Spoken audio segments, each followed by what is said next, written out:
Hello po mga Kalingap, welcome back po sa aking channel Kalingap Dan. Kasama ko si Dr. Love, si Kuya Nico at si Pure Health. Shoutout po. Ang galing. So dito po tayo kila Rose Ann at birthday po ng nanay ni Rose Ann. At nandito po ang manliligaw ni Rose Ann. Ay, anong dala mo? dala ko, nandun, pinadala ko na sa kanila. Cake at saka So ikaw talaga pinakahuling dadating. Siyempre. Grand entrance. Iba yung entrance. So ano ang pinaghandaan mo ngayong birthday ng nanay ni Rose Ann dahil ikaw ay nanliligaw? Kakanta pa rin. Kakanta ka? Kakanta. Wala ang sidekick mo. Wala si Arjun. Wala si Arjun. So may behind the scene lang po tayo dito mga Kalingap kung ano pong kaganapan at kung paano po ang gagawin ni Dr. Love na bakit bago nililigawan mo Dr. Love? Yun naman yung papel ko. Tinalikuran mo na ang una mong nililigawan? Hindi pa rin. Tuloy pa rin sa panili. Wala pa naman sumagot sa akin. So kung sino sumagot, doon na? Doon ako. Hello. Ito po ang magandang tanawin dito kila Rose Ann. Birthday. Happy birthday. Happy.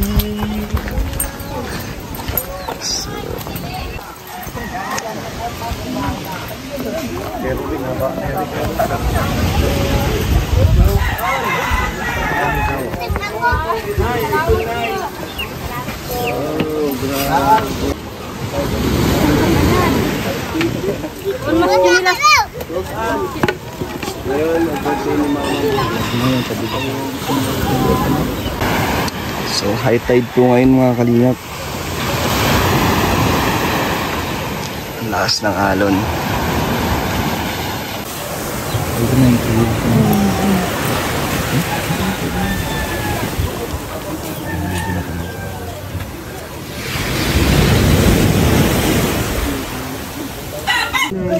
Sabihin na itong birthday mo ngayon, isa sa pinakamasayang birthday na nangyari sa iyong buhay. Talaga, super akalain na nangyayari ito sa buhay. Ito po si Kalingap Tata. Ay, shoutout po mga Kalingap. So anong pakiramdam ko na Tata na nabigyan ng ng spotlight ang isa sa mga tinutulungan mo? Ay siyempre masaya bro dahil yan ay matagal nating pangarap na yung mga tinutulungan natin ay may refer natin kay Kalingap Rab. Siyempre bro ay wala tayong kakayahan para siyempre yung iba kasing hiling nila ay gusto nilang pabahayan. So wala tayong kakayanan na mababayan yung iba nating beneficiary kaya pinasa natin kay Kalingap Rab kaya para may mas maganda at malaki ang maitulong. Malaki ang maitulong para matutulungan nila. Ang matutulungan ni Kalingap Rab kaya tapos ako nagpapasalamat sa Panginoon.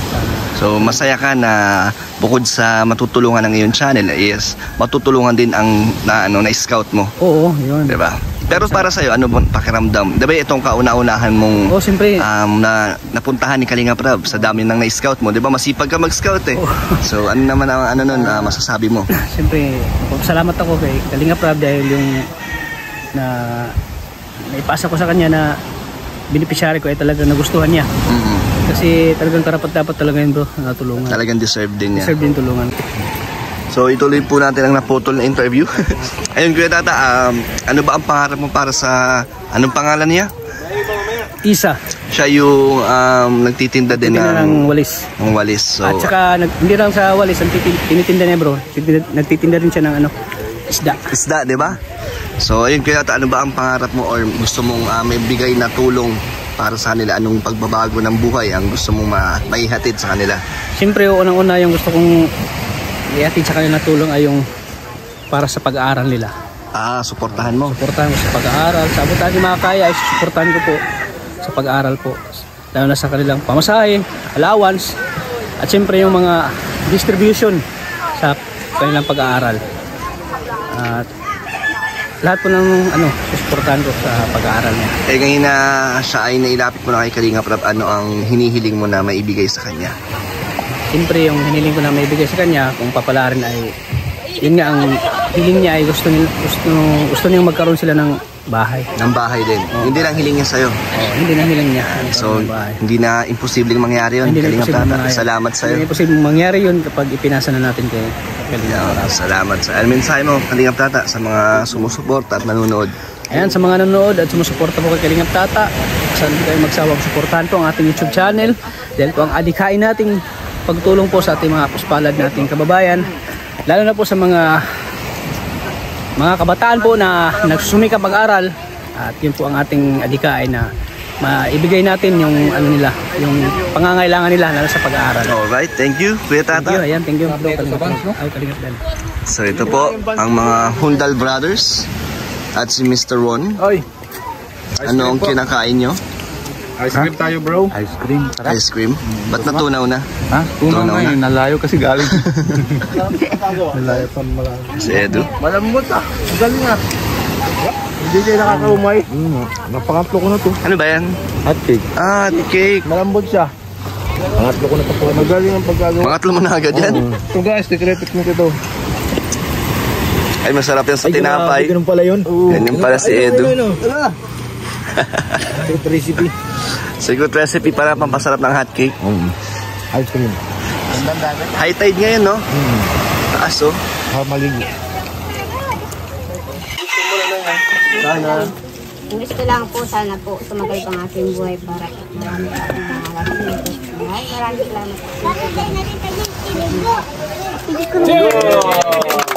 So, Kalingap Edu, ano ang masasabi mo na nag-viral ngayon si Rose Ann na dati mo lang na na-scout, ngayon ay marami nang sumusuporta sa kanya? Siyempre nakakatawa dahil yan, natutulungan na yan si Rose Ann yung ano, kasi mas para sa akin mas makakatulong si Rami. At yan, thank you po sa mga viewers natin ang kinig si Rose Ann, at patuloy na sinusubaybayan yung storya niya. Sana ay nagdire-diretso pa yung ano, yung mga tumutulong. Salamat po sa inyo. Ano masasabi mo na may mapapabahayan mo na si Rose Ann dahil sa pag-scout mo, na ilapit mo kay Kalingap Rab, at ayun, na mapapatuyuan sila ng sarili nilang bahay? Una, salamat din kay Patrick kasi siya sa akin nag-repair. Oo nga. Oo, salamat din sa kamag-anak niya na nag-repair sa kanya para mapuntahan namin. At yan, siguro magsisimula na yung pabahay. Baka mga sunod na buwan pa. Malaking tulong yun doon sa mag-ina. Kawawa kasi sila na lang talaga nag-aadagdaan naman yan eh. Deserve din nila. Deserve nila, masipag si Rose Ann. So, talaga. Bro, isa ba to sa mga malalaking achievement mo? At isa talaga si Rose Ann sa masasabi kong At yan, na first time ko ito makapagbigay ng medyo malakas Ayos. na vlog kay Ram. So, ito pala, ano pala ang masasabi mo din na isa na sa Kalingap Angels si Rose Ann? Oo, saka siyempre nakakatawa kasi parang mabibigyan lalo siya ng exposure sa yan. So, marami pang opportunity. Oo, parang tama yan. At yan, pagpatuloy niya lang yung niya, yung kabaitan niya, yung kasipagan, para tuloy-tuloy yung yung biyaya na dumadating sa kanya. Okay, so thank you bro. Thank you, Eds.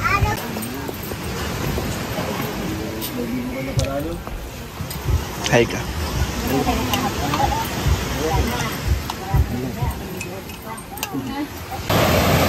So Mr. Ron Official, Ay, kamusta? bro, magandang hapon.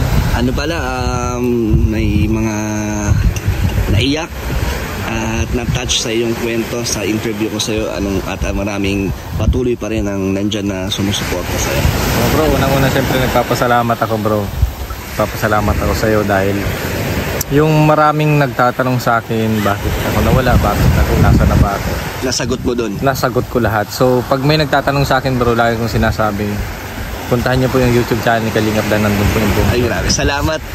Tapos ngayon bro, wala na nagtatanong sa akin. Pero nagpapasalamat ako sa iyo dahil ang dami rin sumuporta sa akin. Nakatulong ba? Grabe bro, sobrang laking tulong kasi nga nakilala nila si Mr. Ron. Hindi nila dati ako kilala eh. Tapos may mga bago akong subscriber na galing sa iyo bro. Talaga, salamat. Kaya nakakatuwa talaga. Saka malaking bagay talaga yung ma-interview ka ng medyo malaki-laking subscriber kasi nga napupuntahan eh. Kalinga pa rin tayo pero nakikita pa rin natin na yung mga sumusuporta pa rin na hindi pa nagka-subscribe sa atin. So salamat po sa lahat ng mga sumuporta sa akin, mga supporters and viewers ni Kalingap Dan. Salamat po sa inyong lahat.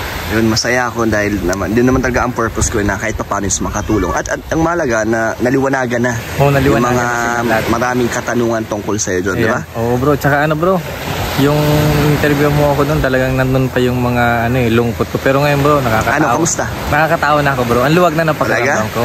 So totoo lang. Ngayon ang pagsama mo or pagbalik mo dito sa Kalingap ay nakatulong. Sobrang laking tulong. Kasi nga bro, sabi ko nga parang second life ko na, sabi ko nga doon sa kwento. Pero doon talaga bro, nung in-interview mo ako, talagang nalulungkot ako. Pero ngayon bro, sobrang happy na ako. Laging kasama ni Kalingap Rab.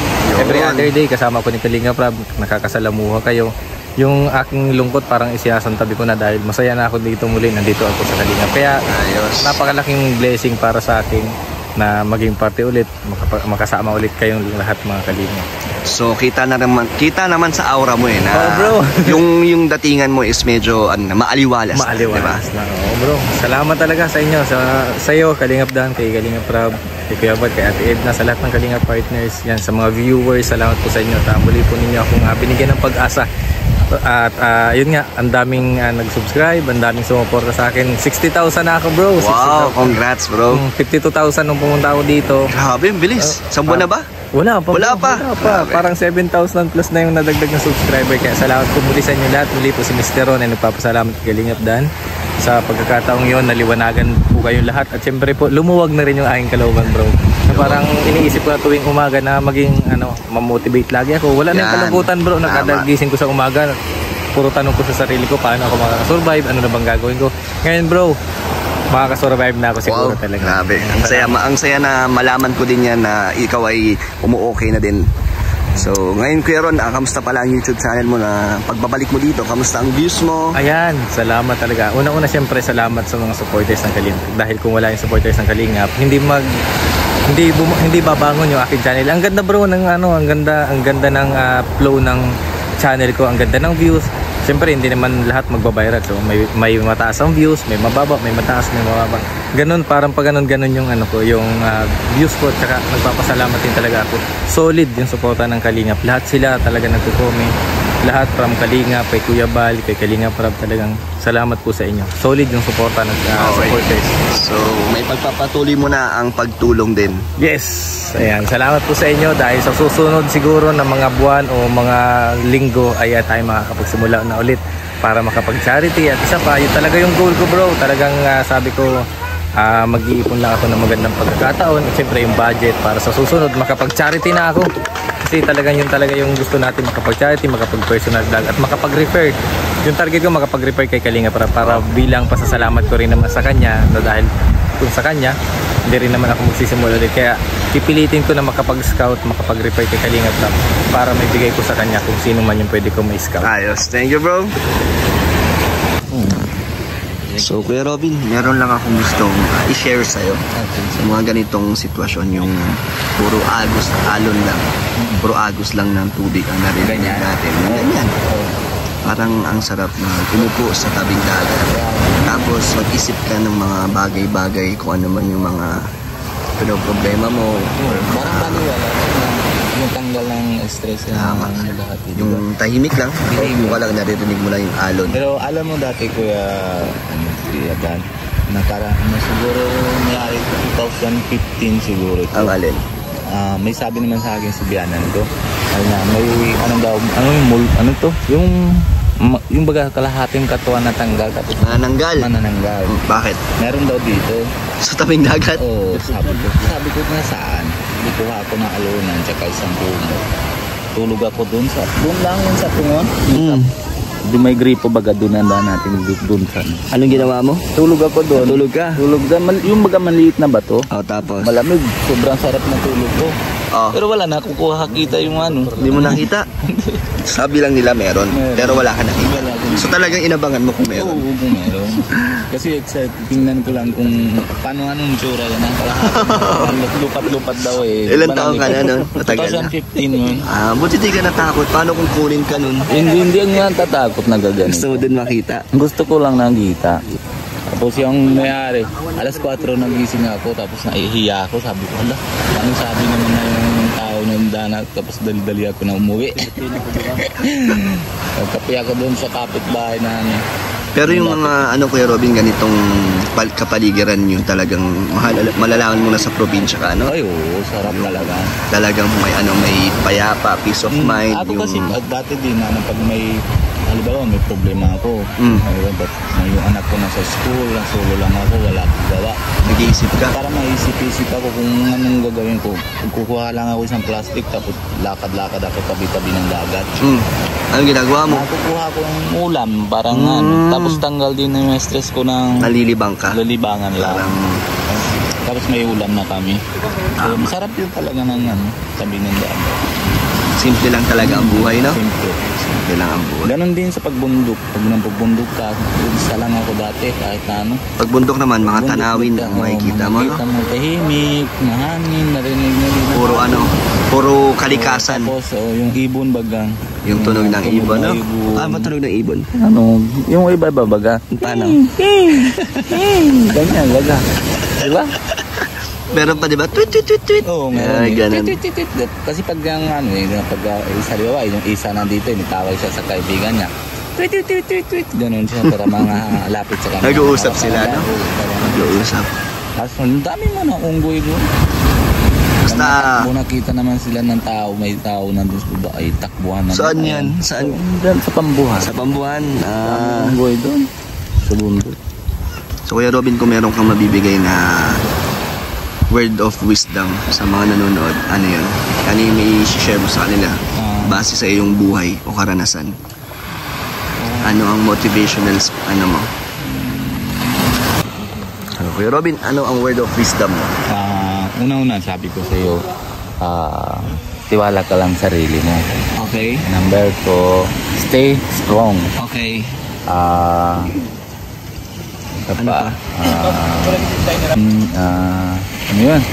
Never give up. Wow. Yan lang. Yan ba ang ano? Yan na yung sinasabi mo dun sa sarili mo? Yun din talaga. Salamat, Kuya Robin. Salamat po. Bagay po. Susunod na tayo mag-marites. Mga tolits. Tolits. Tol, anong... Trilits. Ano yun? Anong tawag yan? Yung tawag mo kasi. Tol, anong latest? Ito, kasali ka? Minsan. Yun mga kalingap, salamat po sa mga nanood. Onting ano lang po, kwentuhan at behind the scene po dito. Kala Rose Ann po. Tamang ano lang po, interview po sa mga samahan natin. Sana po in-enjoy nyo po. Salamat po mga kalingap. God bless po sa inyo.